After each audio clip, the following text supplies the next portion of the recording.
Hi, and welcome to this lecture on socialization.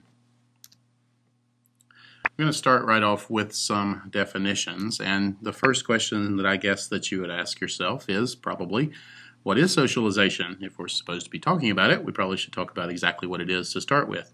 Socialization is simply the process by which we learn our culture.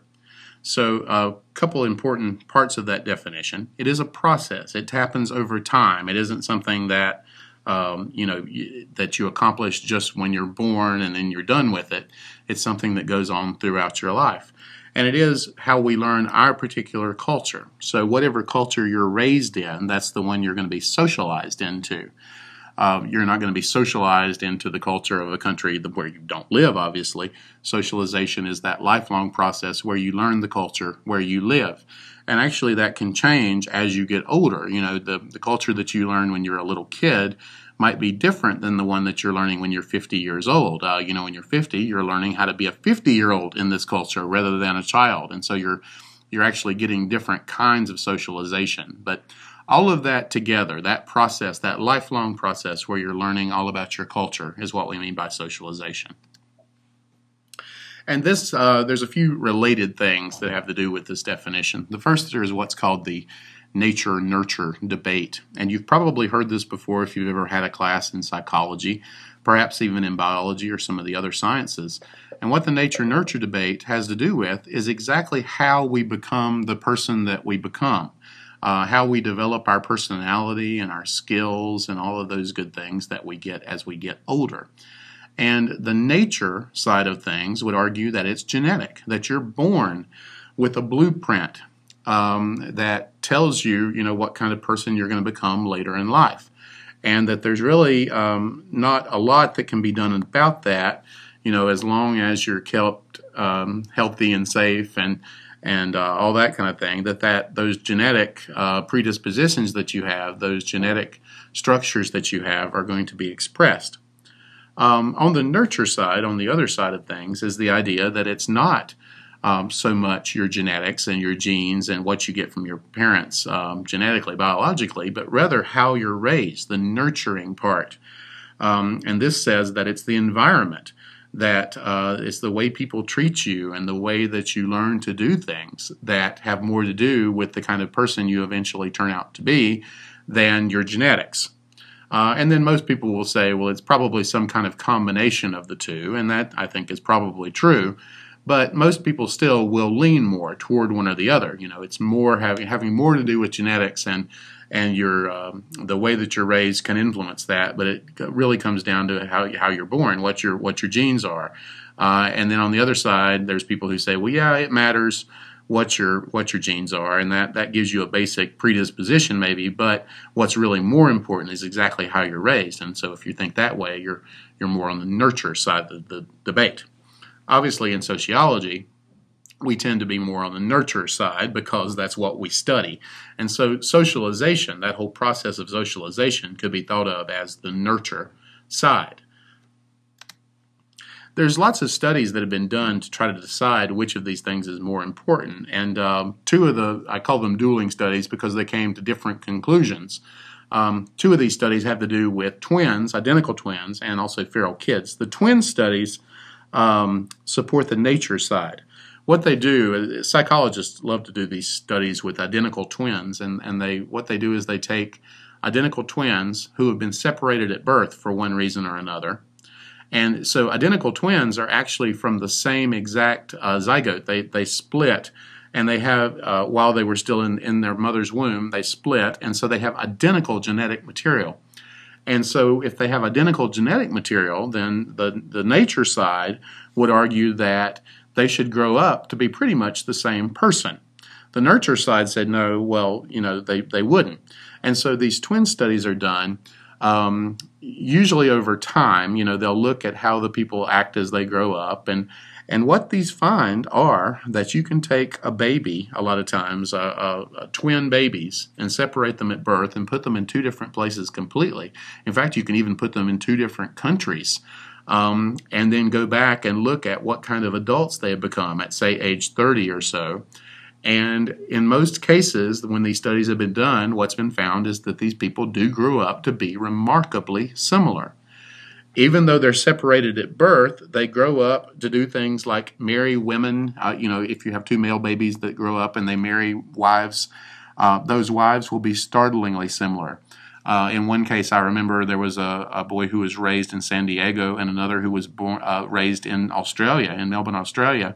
They both ended up with wives who had long blonde hair, who were of similar build, and I think they even both had the same name. I mean, it was just bizarre.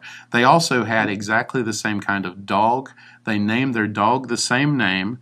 They were exactly the same breed, the same color. They both had exactly 2 children by the time they were 30 years old. Just startling similarities, almost like you were looking at the same person who had been split. And so this is used as a good, study to support the nature side of things, that it really does seem to matter exactly what genetics you're born with. In fact, you may even find with identical twins that they end up being more alike if they are separated at birth, because if they're kept together in the same family, as they grow up, they go out of their way to differentiate themselves from one another because they get tired of being called by the other's name or whatever. And when you get to be a teenager, that really becomes a problem. And so to help develop their own identity, sometimes the 2 identical twins will start acting and dressing very differently just to differentiate themselves. But you don't get that when they don't know about the other's existence, when they're in different families. So that's a good argument for the twin studies. The feral kids, though, argue the other way.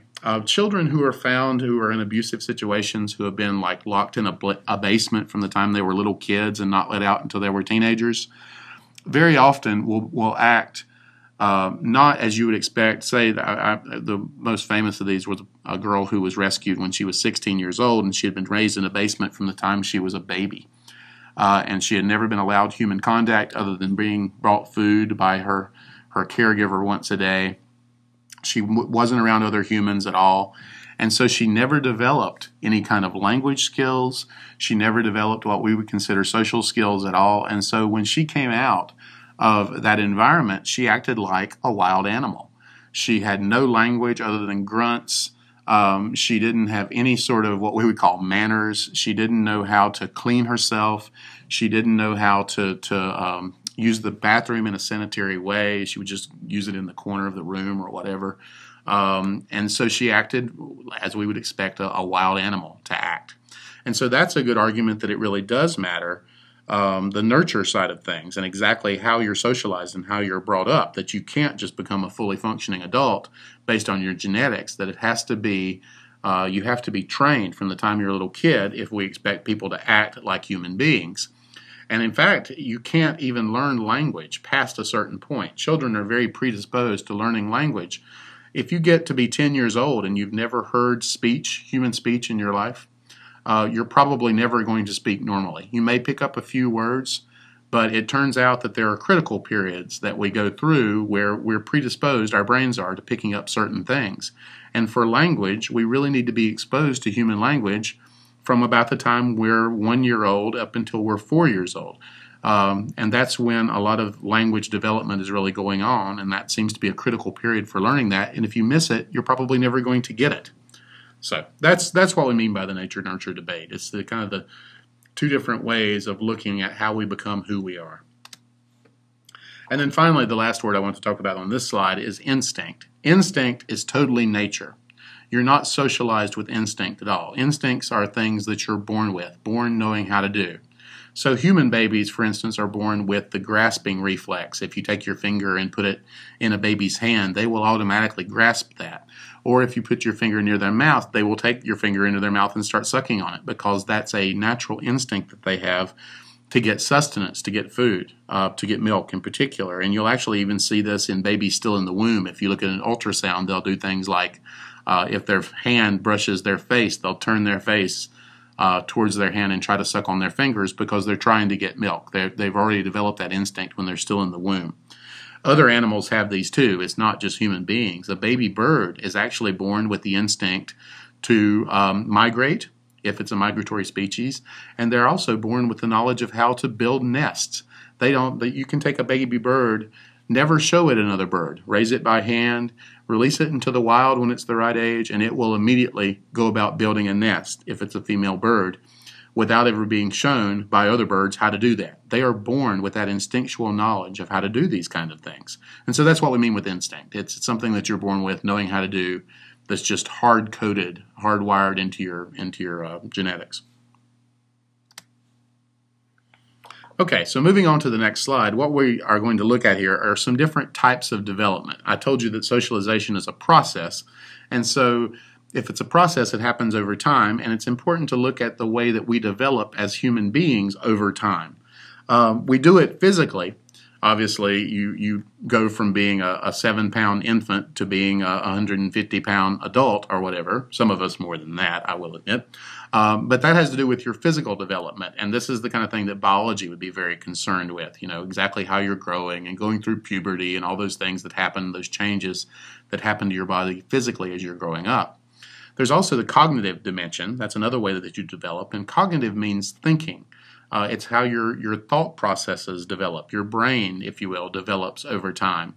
And so you're born with very little cognitive skill. You're not able to understand a lot of things when you're a little baby that you are able to understand later. And so we go through this process that happens where we're able to think in more and more complex ways as we get older. Most people are. That's called your cognitive development. And then finally is social development. And social development obviously has to do with being able to fit into society. And so this is one that's particularly interesting for us here in sociology, is how people learn to develop socially. And when we talk about social development, what we use as shorthand a lot of terms is the word maturity. If someone hasn't developed socially, we might say that they're acting immature. They haven't learned the proper way that they're supposed to act in a given situation in order to fit in with society. So that's the last dimension. We're going to focus on the bottom two, cognitive and social. Physical really is the realm of biology, and it's kind of out of the social sciences. But both cognitive and social have a lot to do with our development in the social arena. And so we're going to look at those in a little more detail. The person who did the most on cognitive development is probably a psychologist by the name of Jean-Claude Piaget. And he had a developmental theory that he said that we go through certain stages from the time we're born until the time we reach our adolescence that have to do with learning new ways of thinking. And he said all of us go through these stages, and it's one of the ways that we develop cognitively. So I don't know how that picture of that incredibly cute 6-month-old baby got on there. That happens to be my daughter, by the way. But she's a good illustration of the first stage. The first stage for Piaget was called sensory motor, and it lasted from birth up until between ages 1 and 2. I put 2 because almost all children have left this stage by the time they turn 2. Some of them will leave it much earlier. During the sensory motor stage, it's all about finding new experiences and taking in the world around you. That's the sensory part. If you're around infants, you know that they're like little sponges. They just take everything in. Their eyes look everywhere as soon as they're able to focus at about 1 month old. They try to explore with their hands and their mouths, and everything that they can possibly put in their mouth they will, because they want to find out more about it. And one way they can do that is by tasting it and putting it in their mouth. And so we do see a lot of these kind of exploring behaviors in infants as much as they can. That's the sensory part, is trying to find out as much about the world as you possibly can. The motor part has to do with movement. And so that comes a little later. Most babies learn to crawl somewhere between 4 and 6 months, and then to walk around 1 year old. And so one of the points in that is so that they can get new experiences, so they can get more sensations. And so the motor goes along with the sensory, because as soon as they develop the ability to move, they're able to take in even more information. So for Piaget, this first stage of cognitive development is all about taking in as much as possible through the senses to start learning about how the world works, because when you're born, you have no idea how things work, and so this is the way that you start to explain things and then to make sense of the world around you. The second stage, the next one that you enter, is called the pre-operational stage, and for most children, you enter this between the ages of 2 and 6. You enter it by age 2, and then you'll leave it by age 6 at the very latest. Some people enter it much earlier, some as young as 6 months old. Some don't leave it until 6, but others may leave it when they're as young as 4. So these are averages, these ages, so don't get too hung up on the ages. During the pre-operational stage, it's all about taking the information that you've acquired from the sensory motor stuff, all that stuff you've been taking in, and starting to make connections. And so children in the pre-operational stage will do lots of testing. They want to find out if the toy makes the same noise every time they drop it on the floor. They start to learn the relationship between opening their hand and the toy dropping to the floor and making a noise, and they become fascinated by that. And so they'll do it over and over, enough to drive you crazy as a parent, actually, because you'll tell them, don't drop your brush, whatever, you're supposed to brush your hair. You don't want me to be dropping your brush, and they'll just keep dropping it. I say this from experience. They'll drop it over and over and over just to make sure that, I'll be darned, every time I drop it out of my hand, it actually does fall to the ground.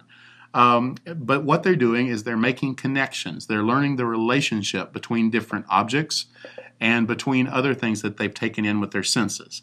This is a very important cognitive step because what you're learning is cause and effect, which is a very important lesson to learn about how the world actually works. The things that we do have consequences. And so you really start to pick that up during the pre-operational stage. The next stage that you enter is what's called concrete operations, and you're in this by the time you're 6 years old, certainly for most children even earlier than that, and you usually leave it about the time you hit puberty. Concrete operations is all about taking those things you've learned in the previous stage, the cause and effect that you've learned, and putting them into practice and coming up with rules for how things work. People in concrete operations love rules, and they love learning exactly how things work. And once they learn it, it's almost like concrete. They don't want to change. It's hard. It's unyielding. And so if a child learns that the plural of a word is made by adding an S to the end of it, they learn that rule. They don't want to give that rule up. And so if the plural of lamp is lamps and the plural of car is cars, if you ask them what the plural of deer is, they'll say deers. And if the plural of telephone is telephones, then the plural of mice or mouse must be mouses. And you say, oh no, it's mice, and they'll argue with you. No, it can't possibly be that. It must be mouses. Because they are deciding how things exactly are. They're coming up with these rules, and they're hard to get to change those. And if they learn a particular what they think is a fact, they also don't want to give that up. So if the child asks you as a parent, why is the sky blue? And you say, oh, it's because God is a Carolina Tar Heel fan, and so he made the sky blue. They will take that as, if you'll pardon the pun, gospel. And they'll say, well, that's why the sky's blue. And so when they get to school and their science teacher says, oh, no, it has to do with the refraction of the different wavelengths of light, and blue being the most energetic, and so that's why the blue reaches your eye and all the others are scattered in the atmosphere, they'll say, no, no, no. My mommy told me that the sky is blue because God is a Carolina Tar Heels fan, and so that's why it's blue. And they will argue with you. They'll hold on as long as they can to that concrete fact that they've learned. And that's how we go through most of grade school, is in concrete operations. And then the last stage is what's called formal operations. And during formal operations, which you hit around your teenage years, this is characterized by being able to think abstractly. You understand things that you can't directly see. You're able to imagine things just in your mind and put them together. That's what we mean by abstract thought. So, for instance, understanding the concept of a variable in algebra, understanding what x is in the equation x plus 5 equals 100, understanding that x is something to be solved for, a variable, that's a very abstract idea. And if you try to teach that to somebody who's 8 years old, they won't really understand what you mean by the concept of a variable. Unless you can show them concretely in real terms that they can put their hands on, they're not going to really understand that. So one of the reasons that it's important to understand these cognitive stages is that you can only really develop socially and academically once you're ready. You can't try to teach a 2-year-old calculus because they don't understand, they're nowhere near understanding abstract concepts like you need to understand in calculus. Now, you can teach an 8-year-old the multiplication tables or how to do division. They learn rules really well. So if you learn the rule that 4 times 4 is 16, they can remember that and memorize it. That works great. But if you start trying to teach them algebra or pre-calculus, they may learn the rules. So if you took pre-calculus when you were in 7th grade or something, you probably learned lots of rules and you thought that math was nothing more than a bunch of rules. But you're not really going to understand the variable, the idea of what a variable really means until you're at least a teenager. And so that's an important thing to keep in mind. Those are the cognitive stages that Piaget talked about. So let's move on to social development, the last one that we will focus on. And the most important person probably in the idea of social development was George Herbert Mead. He was an American working at the University of Chicago, and he was definitely a symbolic interactionist. But he became very fascinated in how children are socialized at a very young age.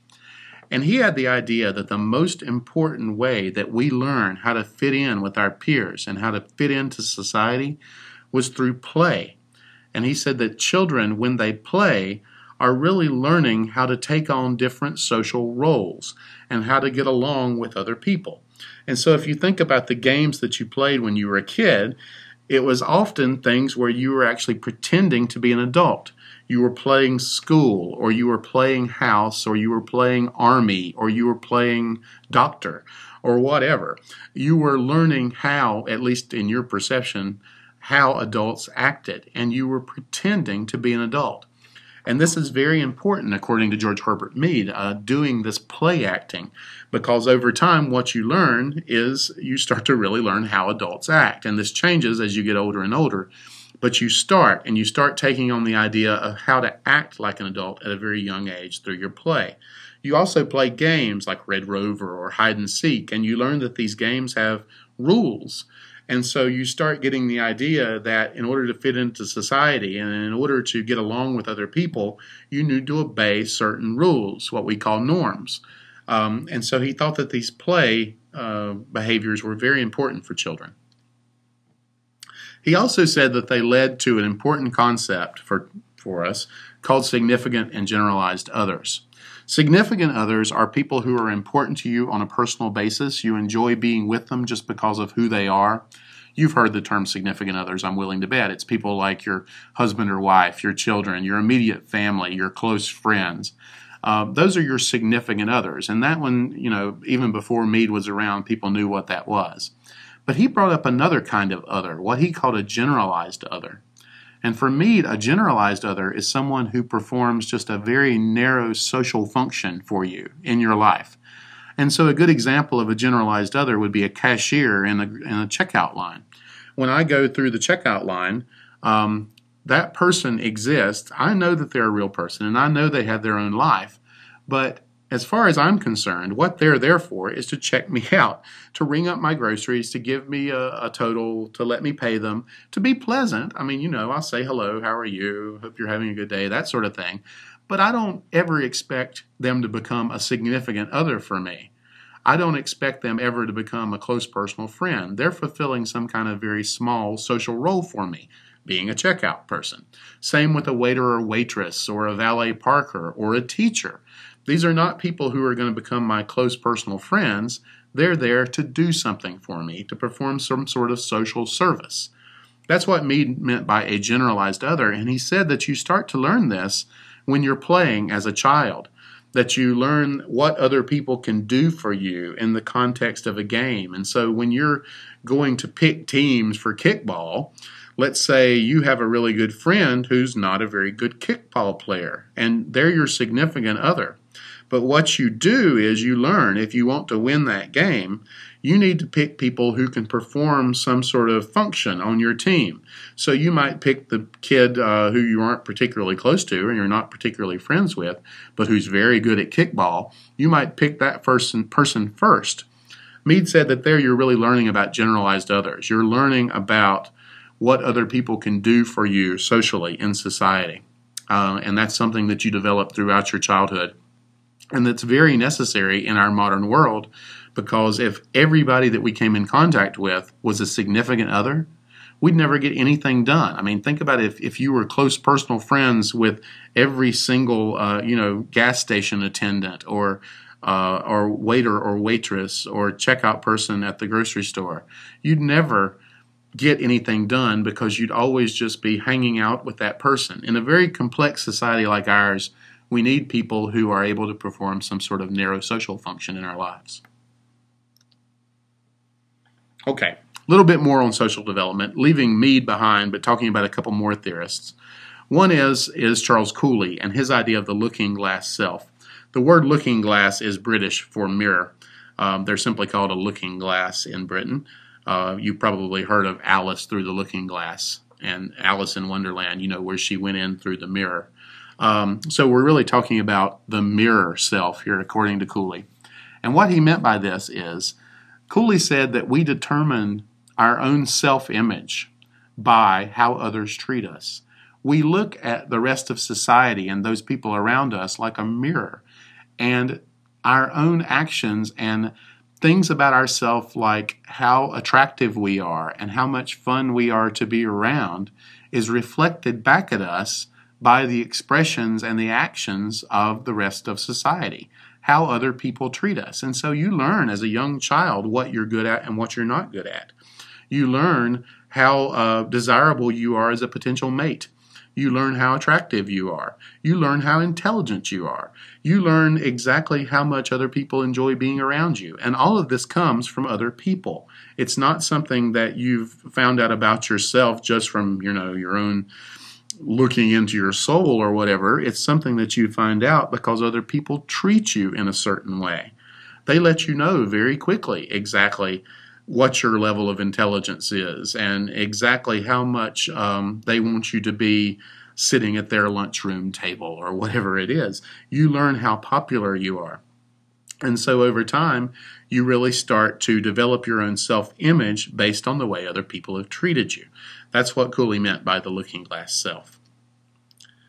Irving Goffman, in his dramaturgical analysis, takes this idea of playing social roles to an extreme. Dramaturgical looks really big, but if you just focus on the first 5 letters, drama, that will tell you almost everything you need to know about this. For Goffman, the social world is nothing more than a stage, and you as an actor or as a person in society are nothing more than an actor performing some role on that stage that is our daily lives. And so you probably have lots of roles that you play throughout the day. I play the role of being a father and husband when I'm at home, but when I'm here at school, I play the role of being a teacher. And when I go out with my friends, to have fun, I play the role of being a friend. And when I play with my band, I play the role of being a bass player. That's what I play in this band. And so I have lots of different roles that I play throughout my day. And depending on the particular role I'm playing, I probably act differently. I probably talk differently.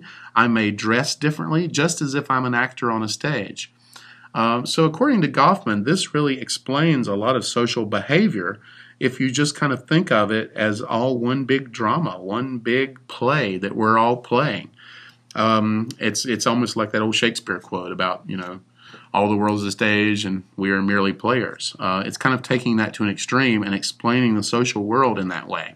He even said that, in your own house you have front stage and backstage areas. So the front stage areas would be places like your living room where you have guests in and that sort of thing. Because you're still, if you're in the living room and you have guests over, you're still kind of performing for them. But then you have backstage areas, places like your bathroom and your bedroom, where you're really yourself. You're only around very other close, significant others, and you act like your true self, or you're alone even in those places. And so these are the places where you sleep and put on your makeup and change costumes. And so they're the backstage areas. So he really did take this to an extreme, and that's another way of thinking about society. Okay, a couple more concepts here having to do with socialization. The first is what's called agents of socialization. Agents of socialization are simply those groups that teach you your culture. They're the people who perform the socialization. And there are several of these. The first one, and the most important for you when you're a child, is the family. In fact, the family probably gives you more about how you're supposed to act in society than anyone else up until you become a young adult. As a young adult, all of a sudden the school gets into the act, and you learn a lot in schools about what it means to do things like stand in line and get along with other people in large groups and share toys and that sort of thing. And so you learn a lot about how to fit into society from your school as you get a little older. And then as you get a little older still, it may switch to your peers that are doing most of the socialization. And so you'll look to your friends or other people that you perceive as being similar to you, which is what peers are, and you'll look to them to see how to act. And particularly in our teenage years, our adolescence, for most people, peers become very important. It's not like the family or schools disappear. They're still there. It's just which one seems to be most important for learning about your culture at that particular time. For many people, it's peers. And then also, you have to talk about the media. How much of what you learn about fitting in society comes from television and movies and music and the internet and YouTube videos. I mean, all this stuff, all this media we're inundated with, we learn a lot about what it means to be part of our society from watching that media.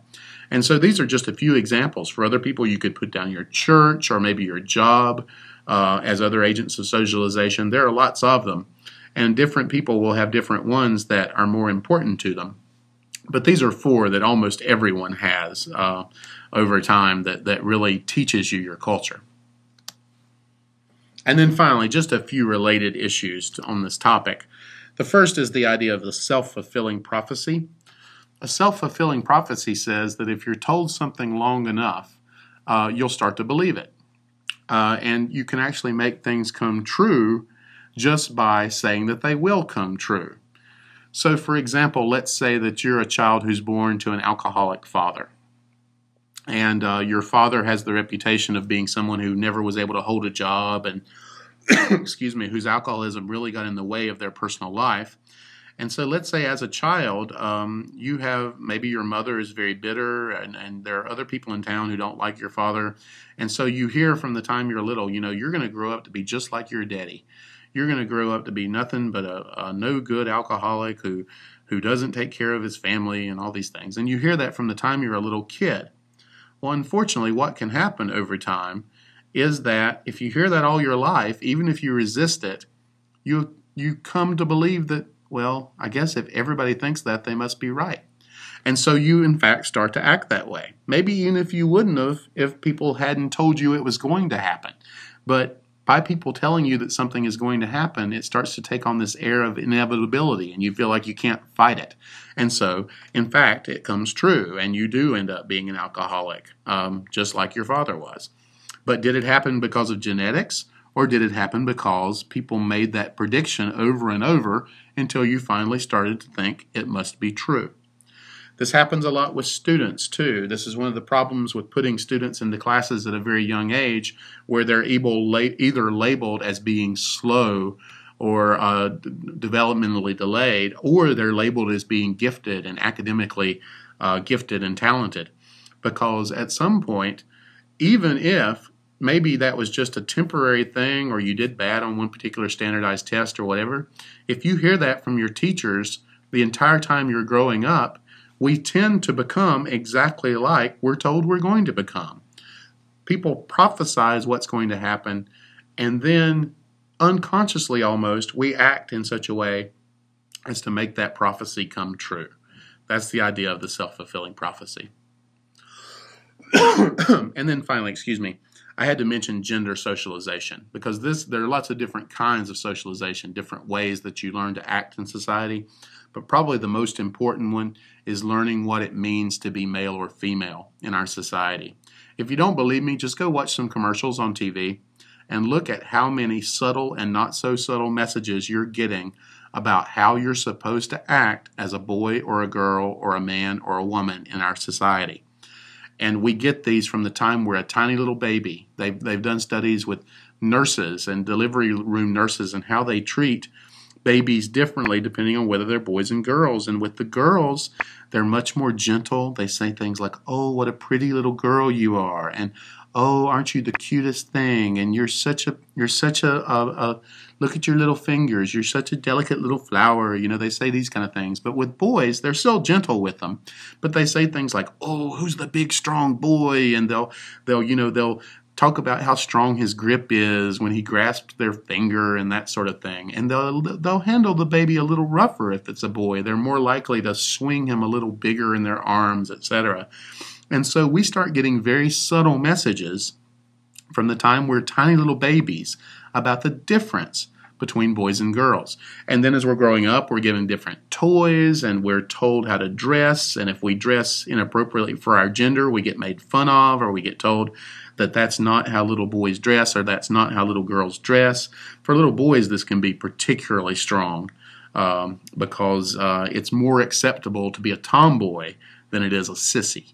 And so even the words themselves have those different connotations that came up in your head when I just said them.